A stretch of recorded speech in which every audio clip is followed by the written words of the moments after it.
Andrea Albornoz, ¿cómo te va?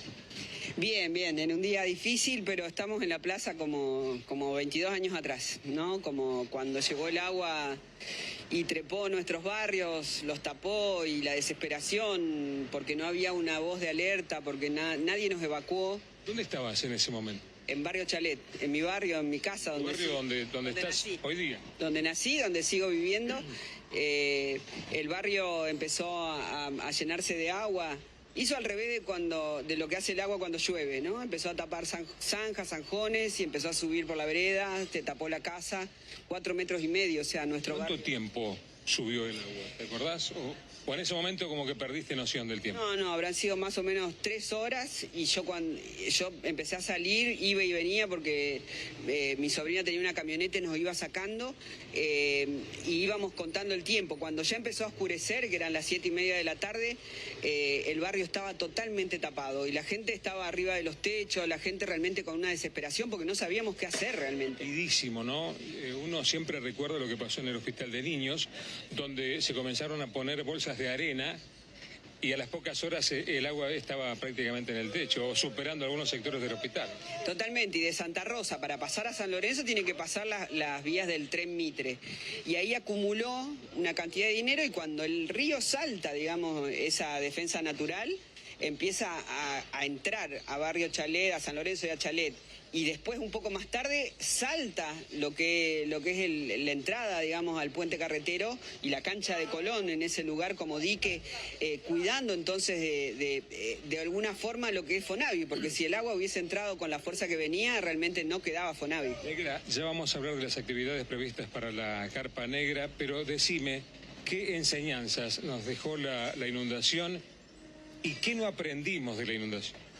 La enseñanza más grande tiene que ver con esta memoria y con cuidarnos entre nosotros, ¿no? Porque en ese momento tan crítico fue el pueblo que salvó al pueblo. Esa es una frase que decimos siempre, porque es así. O sea, los que vivían en la ciudad seca venían con canoas, con lanchas, con piraguas, a sacarnos de esa trampa mortal que eran nuestros barrios. Porque el río había entrado por una defensa inconclusa y había hecho muchos kilómetros. Hasta Chalé son 8 kilómetros del hipódromo. Y ahí es donde están la mayor cantidad de muertos ahogados. Después mucha gente murió de la desesperación.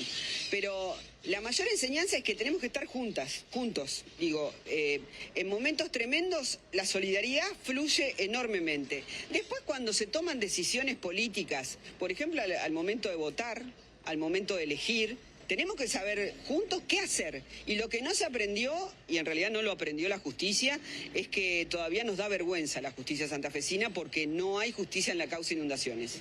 Y si volviera a subir el salado, Dios no permita, si volviéramos a tener una catástrofe similar como aquella, ¿crees que la ciudad está preparada?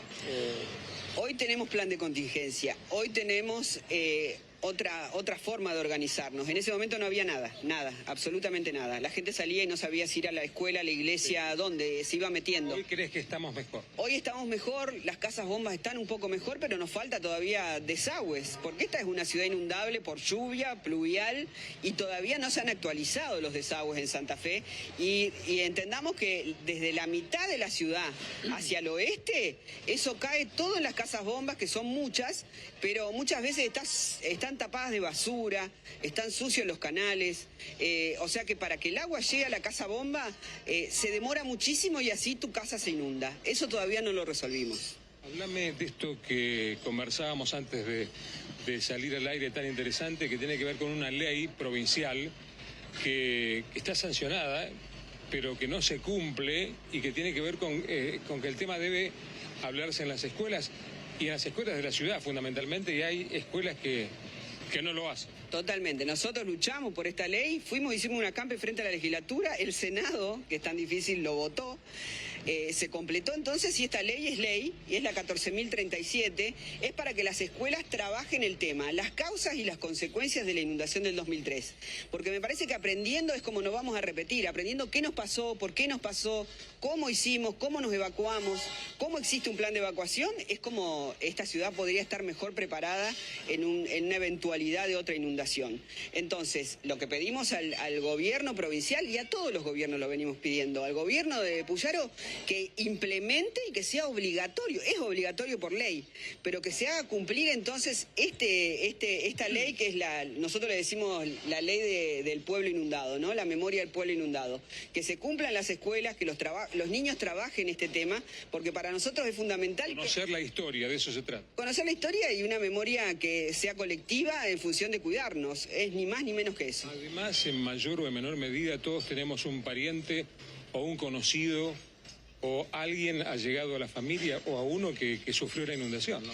Y fuimos 130.000, o sea, una cuarta parte de la ciudad de Santa Fe, una 3/4 parte de la ciudad de Santa Fe se inundó en el 2003. Mucho costó salir de esa situación, ¿no? Porque la ciudad retrocedió 10 años económicamente. Imagínense todos los que vivíamos en la parte oeste, que fue la más afectada, que perdimos, porque era todo cuenta propista. O sea, la verdulería, la carnicería, el zapatero, el gasista, el plomero, todos perdieron herramientas, perdimos, digamos, trabajo. Durante mucho tiempo no pudimos trabajar. Yo era peluquera en ese momento. Y vos perdés el lugar en donde generabas ingresos para tu familia. O sea, ha sufrido un tremendo atraso la economía, inclusive, de esta ciudad, con semejantes inundaciones. Y también la zona de influencia, ¿no? Porque mucho se inundó, muchos campos se inundaron, y muchos sí se salvaron. Y nosotros, que estábamos en el oeste saliendo de un 2001, de una crisis económica enorme, volvimos a caer en el 2003 en la más espantosa de las pobrezas. El tema de los muertos, ¿no? Por la inundación, un número que nunca se terminó de esclarecer porque hay números oficiales, pero bueno, ustedes lo contrastan, dudan de eso. Y después lo otro, Negra, que tiene que ver con aquello que ofreció el gobierno como ayuda económica, a cambio de que ese ciudadano que recibía la plata no iniciara un juicio, ¿no? Totalmente, sí. En realidad los muertos reconocidos por la provincia son 23. Ni siquiera indemnizaron a esa familia. La verdad que lo que le pagaron fue migajas. Hoy escuchábamos la historia de Vanessa, que perdió un bebé de 12 días. Uriel tenía 12 días cuando se le escapa de las manos y desaparece en las aguas del Salado. Eso no se pagó. No se le pagó la cantidad, o sea, lo que vale una vida humana. 23 abogados reconocieron, pero hay 158 que fueron a la Casa de Derechos Humanos, 158 familiares de víctimas que fueron a contar cómo se murieron de un ataque al corazón, de ataques masivos de ACV, de cómo se le incrementaron las enfermedades preexistentes, y eso también entra dentro de lo que son las víctimas a modo internacional. Y algo peor, nadie pagó en la justicia por esas muertes. Nadie pagó, o sea, Reutemann se murió impune, digamos. Carlos Alberto Reutemann se murió impune, Marcelo Álvarez se murió impune, porque esta justicia todavía, 22 años, no ha sacado un fallo bien claro diciendo hubo culpables. El año pasado lo sacó y después se rectificó. Tenemos que cerrar. Brevemente, decime cuáles son las actividades para hoy aquí en la Plaza de Mayo. A las 5:30 de la tarde, desde la Plaza del Soldado, vamos a marchar a Plaza 25, más o menos a las 6, los que no puedan marchar se vienen para la plaza. La memoria activa es fundamental, aquí hay micrófono abierto, vamos a hacer lectura de los muertos por aquella inundación, va a estar Ana Suñé cantando y va a haber murgas también, y todo el pueblo del oeste se tiene que juntar en la plaza y toda la ciudad de Santa Fe tiene que reclamar por justicia. Gracias. A ustedes.